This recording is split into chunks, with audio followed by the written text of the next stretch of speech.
미국이 베네수엘라 공습을 단행을 했습니다. 트럼프 대통령 공격에 성공을 했고 베네수엘라 마두로 대통령 부부를 체포했다고 직접 SNS를 통해 밝히기도 했는데요. 지금 이 시간 조한범 통일연구원 석자연구위원과 함께 이 사태에 대해서 좀 자세히 이야기 나눠보겠습니다. 어서 오십시오. 네, 안녕하세요. 네.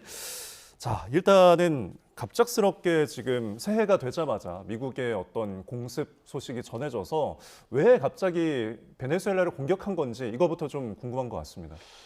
좀 당혹스럽네요. 예. 왜냐하면 베네수엘라 마두로 대통령 잡아간다고 끝날 문제가 아니거든요. 예. 왜냐하면 베네수엘라는 이제 남미의 반미 네. 이의 그 좌파 정권의 거점이거든요. 예.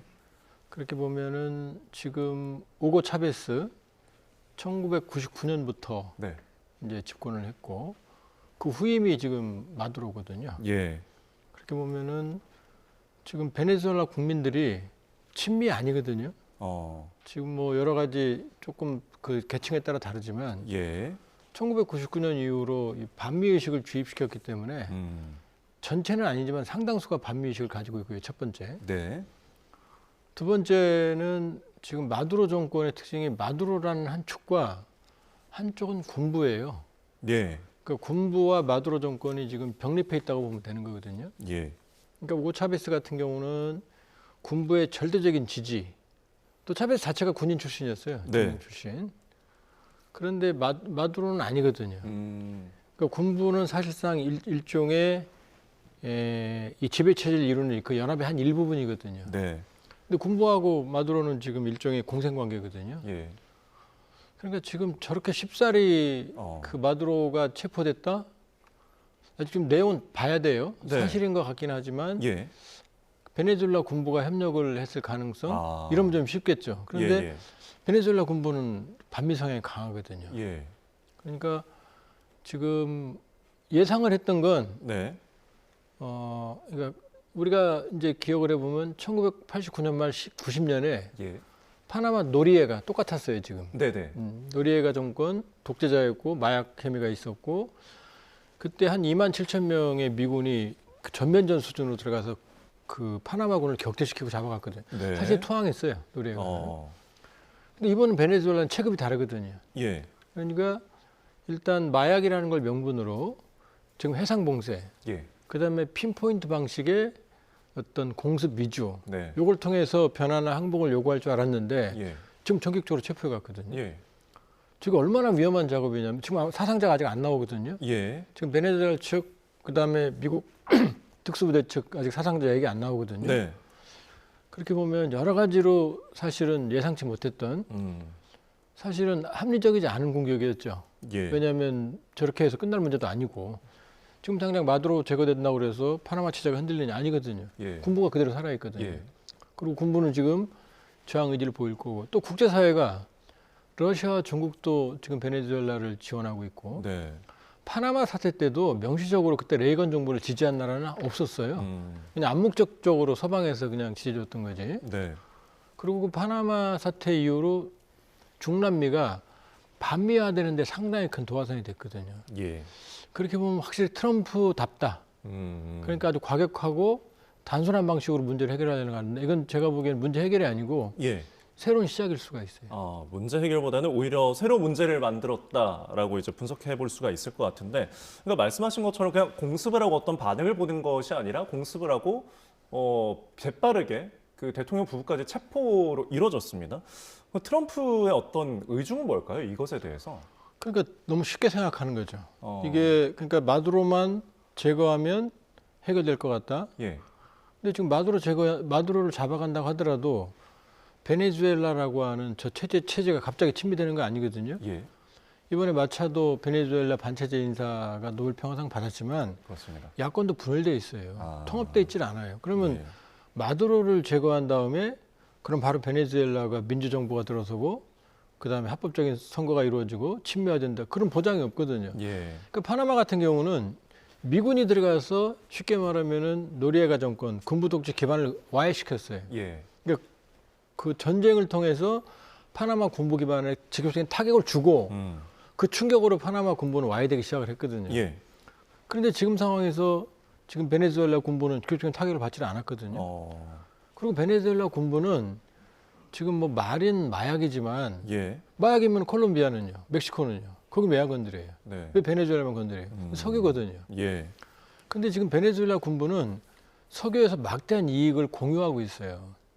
그러니까 베네수엘라 군부는 마두로를 얼굴 마담으로 내세우고 네. 베네수엘라 군부는 실권을 챙기는. 아. 그다음에 마두로 입장에서는 군부와 협력하면서 자기 정권을 유지하는 이런 이원 구조였거든요. 예. 근데 지금 마두로만 끄집어냈다고 그래서 예. 군부가 그럼 항복하고 미국하고 협력하느냐? 어. 이건 아닐 거거든요. 예. 일단은 그러니까, 그 네. 이원 구조는 조금 깨지게 된 거네요. 이번 상황으로. 일단은 수면 위에 나와 있던 마두로는 제거됐지만 이 이익 집단으로서의 군부는 그대로 남아 있는 거죠. 그러니까 이 군부가 만일에 트럼프 정권이 베네수엘라 군부의 이권을 보장해 준다. 네. 그러면 타협할 가능성도 있어요. 아. 그러나 트럼프 생각은 그게 아니거든요. 예. 베네수엘라에 있는 석유 패권을 가지는 거거든요. 예. 그러니까 우고 차베스가 1999년 이제 볼리바르 혁명. 볼리바르 혁명이 뭐냐면 볼리바르는 남미 18, 9세기의 이제 남미 독립의 아버지예요. 예.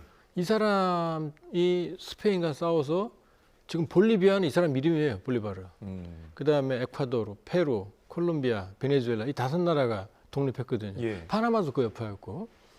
그러니까 우고 차베스는 이 반제국주의 볼리바르를 20세기로 소환해서 그러니까 볼리바르 혁명이라는 걸 뭐냐 반미, 그다음에 석유 자원의 국유화, 예. 그다음에 이제 서민층 강조 이게 이제 좌파 정권을 지금 만들어낸 거거든요. 그러니까 그때부터 뿌리가 시작되는 거거든요. 네. 근데 이제 우고 차베스는 군인 출신이었고 군부를 완전히 장악을 했거든요. 네. 근데 마두로는 군부 출신도 아니고 군부에 대한 영향력이 그렇게 강하지 않아요. 그러니까 군부 위에 군부라는 토대 위에 서 있던 거지 군부를 장악한 게 아니었거든요. 예. 그리고 군부는 자기들의 석유에 대한 이권을 보장받는 대가로 마두로를 지지하는 지지 기반이었거든요. 네. 그러니까 마두로의 통치 범죄에 많이 가담을 했죠. 그러니까 마두로가 만일에 제거되고 미국에서 재판받으면 예. 사실은 군부도 다 거기 연루돼 있거든요. 그러니까 군부도 마두로하고 운명 공동체적인 성격이 있는 거죠. 예. 그러니까 마두로가 제거됐다고 그래서 미국한테 이럴 상황이 아니고 예. 오히려 미국과 저항하는 어떤 그런 모습을 보일 가능성이 높은 거죠. 현재로서는. 예. 그러면 이 마두로를 연결고리로서 아까 말씀하신 것처럼 커넥션이 있다면은 지금 이제 미국에서는 마두로가 이제 기소가 되어 있고 그래서 이제 체포를 했다는 명분을 내세울 수 있을 것 같은데 그렇다면 그 군부로 이제 들어가기 위한 어떤 시작점이 될 수는 있지 않을까요? 만일에 이걸 쉽게 설명할 수 있는 건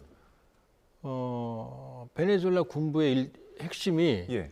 미국과 협력하면 쉽죠. 어. 왜냐하면 석유에 대한 이권, 미국과 협력, 더 가면 군부 이권이 깨지니까 트럼프와의 거래를 통해서 일정한 이익을 보장받는다. 그러면서 만약 넘겨줬다. 이러면 저 작전이 설명이 되는데 네. 그렇지 않고 저렇게 정밀한 작전을 순식간에 해냈다. 예. 그러니까 지금 폭격한 거는 성동격서식으로 때리면서 예. 아마 빈틈을 틈타서 마두로를 이제 그 신병을 확보한 것 같은데 예. 그런데 지금 아직 안 나오잖아요. 피해는. 네. 뚜껑을 열어봐야죠. 어느 정도 피해가 있는지. 예. 여기에 따라 여론이 갈릴 수가 있고 또 하나는 이게 국제법적으로는 애매하거든요. 아, 남의 나라 지도자가 데리고 와서 잡아간 거거든요. 그렇죠. 주권 국가의 지도자를 그럼요. 또 다른 주권 국가가 체포할 수 있는 건지 이 부분이 좀 문제가 될 수 있을까요? 국제법은 의미 없어요. 힘입니다. 아. 뭐 법은 아무 의미 없고 노리에 같은 때 그랬거든요. 예. 노리에가 체포 때도 아무도 잘했다고 얘기 안 했어요. 아. 그냥 알았어 이 정도 암묵적적이었던 거고 유엔에서도 그 안보리에서 결의가 안 나왔고 예. 그러니까 이거는 이제 시작이다. 그러면 이제 마두로를 잡아가서 그럼 그 다음부터 이제 베네수엘라 국민들의 반발이 있을 거고 중러시아 반발이 있을 거고 중남미 반미연대가 반발이 있을 거고 이제 베네수엘라 안에 네. 국민들 간에도 갈리지만은 마두로 잘 잡았다고 박수치고 나오긴 쉽지 않을 거거든요. 아. 일본 나와도 20년 이상 거의 25년 동안 반미 체제를 유지했기 때문에 네. 그 관성 특히 이제 저소득 서민층 같은 경우는 이렇게 반미가 강하거든요. 예. 조금 중산층이나 지식인계층은 이제 뭐 친미나 아니면 미국적인 성향이 있지만 문제는 뭐냐면은 이런 친미 성향이 압도적인 다수로 권력을 잡을 만한 상황이 아니거든요. 그러니까 저 둘만 끄집어내면 끝난다. 파나마 노리아가는 또 규모가 작았거든요. 예. 베네수엘라 아니거든요 지금. 그렇다면은 지금 공군기지나 군사시설을 이제 먼저 타격하고 지상군이 투입된 걸로 볼 수가 있잖아요. 체포까지 이루어졌다면은. 만약에 더 나아가서 정말 이 미국이 베네수엘라의 어떤 정권에 대해서 영향력을 행사한다거나 교체까지 염두하고 이런 행동을 했다고 볼 수는 있는 겁니까? 지금 트럼프 생각은 지금 남미 좀 더 가보면 예, 이번 NSS 국가안보전략 12월 5일 날 공개된 우리 시간으로 보면 웨스턴 헤미스피어 서반구에 대한 미국 고립주의. 그러니까 원래 멀로 고립주의는 1825년에 미국 5대 대통령이 막 유럽으로부터 독립했으니 예, 이제 우리 건드리지 마, 우리끼리 산다. 이게 고립주의거든요. 예, 우리도 유럽 건드리지 않는다. 뭐 건드릴 능력도 없죠, 그때 미국은. 근데 1905년이 되면 미국의 몸집이 커지니까 그때 루즈벨트 대통령이 이 멀로주의를 확장해요, 공격적으로. 예. 북미뿐만이 아니라 남미까지. 아, 여기까지 나의 영역이다라고 이제 말을 하는 거죠. 네. 근데 트럼프가 이번에 12월 5일 날 공개한 거에 바로 그 얘기. 돈노주의. 즉 서반구, 남북 아메리카는 내 영역이다라고 얘기를 했거든요. 예, 그러니까 지금 남미에 있는 반미 좌파 정권이 지금 눈에 가시거든요. 그러니까 브라질 그 룰라하고 대립하죠. 보우소나르 쿠테사 모이안 대통령 마녀사냥이라고 내정 개입하고 예, 남미 모든 선거에 지금 우파 정권을 지원하고 있거든요. 그러니까 베네수엘라도 좌파 정권, 그러니까 차베스에서 시작된 그 볼리바르 혁명의 뿌리라고 하는 이 정권을 뒤집어서 예, 친미 우파 정권, 그다음에 석유 자원의 미국 지배 체제하. 예, 왜냐하면 차베스 이전에 베네수엘라는 미국의 최대의 그 원유 수입원이었거든요. 예. 그리고 베네수엘라가 왜 중요하냐면 지금 원유 매장량이 세계 최고고요. 그렇습니다.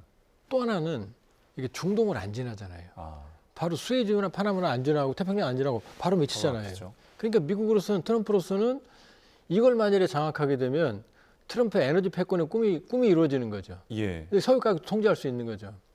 그러니까 트럼프의 생각은 친미 우파 정권, 석유자원 장악. 근데 이거는 트럼프의 꿈이지. 예, 이게 마두로 잡아갔다고 그냥 당장 형성이 된다? 예. 그건 아닌 거죠. 그러니까 다음 행보, 지금 일단은 희생자가 얼마나 나온지도 모르고 지상병력들이 어떤 작전을 수행하고 있는지 좀 전해지진 않고는 있습니다. 지금 상황은 예. 그러니까 파나마 때는 대규모 2만 7천여 명의 병력이 투입이 됐어요. 예, 거기 파나마는 한 줌의 그 병력이요. 근데 베네수엘라는 정규군만 10만, 20만 되거든요. 예비군도 있고. 그러니까 지금 아마 제한적인 공습과 예. 아마 특수부대가 참수했던 것 같아요. 왜냐하면 대규모의 병력이 지금 공중 강습을 했다는 징후가 없거든요. 그럼 여기저기 교전이 나야 되거든요. 네. 아니거든요. 몇 군데 타격하고 생포해 갔다는 얘기는 핀포인트 방식으로 마두로의 동선을 알았고 예, 몇 달 동안의 데이터 분석을 통해서 가장 취약한 지점을 찾아냈을 거예요. 근데 만일에 내부에서 누가 도와줬다면 훨씬 작업이 쉬웠겠죠. 예. 그런데 베네수엘라 군부가 체계적으로 도와줬을 가능성이 희박하다. 아, 왜냐하면 베네수엘라 군부 자체가 마두로와 예. 공생관계였으니까. 예. 그러나 일부가 비공식적으로 도와줬을 가능성도 배제할 수는 없죠. 예. 미군 단독만으로 저런 작전하기 쉽지 않거든요. 그러니까 저희가 앞서서 이제 한윤 회장님을 연결해서도 소식을 들어봤지만 일단은 그 이후에 공습이 더 추가된다거나 어떤 교전이 일어났다는 소리는 이제 못 들었다고 말씀해 주셨기 때문에 현재는 어떤 소식이 없긴 합니다. 자, 지금 이런 상황에서 우리 시간으로 새벽 1시쯤입니다. 이제 잠시 후에 한 5시간 후인데 지금 트럼프 대통령이 직접 본인 막어라고 해서 기자회견을 하겠다라고 하는데 어떤 내용이 좀 포함될 것 같습니까? 뭐 자기 잘했다는 거죠. 그러니까는 지금 왜냐하면 미국 법무부에서 이미 노리에가 때도 그랬어요. 미리 영장을 만들어서 법적인 문제, 국내법, 물론 미국 국내법이죠. 예. 근데 미국 국내법이라는 게 뭐 지 맘대로니까, 네. 자기 맘대로니까. 말씀드렸지만 국제법은 힘이 지배하는 거지 국제법이라는 게 그렇게 강제력 있기가 어렵거든요. 예. 그러니까 이제 다 정당성. 그다음에 미국에 이미 기소가 된 상태니까. 예. 그다음에 범인 체포. 그다음에 이제 그 베네수엘라에 대한 이제 유화 메시지를 보내겠죠. 예. 적대 의사가 없다. 아니면 마두로와 자녀 아마 세력들은 제거하겠다. 물론 다양한 메시지를 보내겠죠. 어쨌든 간에 지금 최대의 본인의 성과를 과시할 가능성이 높은데 그러나 그럼 모두가 박수를 치냐? 그건 아닐 거다. 예. 이미 세계적으로 이게 일파만파고 예. 이건 힘이 우위에 있는 그냥 어느 나라 지배에서 대통령 최고 지도자 범죄자로 낙인 찍고 잡아가는 거거든요. 예. 노리아가 때도 후유증이 컸는데 이번엔 더 클 거다. 음. 미국 안에서도 찬반이 갈릴 거다. 예. 그다음에 만일에 이번 작전에서 희생이 많이 발생을 했다고 그러면 미국은 또 거기에 또 여론이 바뀌거든요. 예. 그럼 여기서 끝나느냐? 그럼 이제 베네수엘라 안에서도 지금 최고 지도자가 제거되면 예. 이게 일사불란하기보다는 또 혼란이 발생할 수 있거든요. 그렇죠.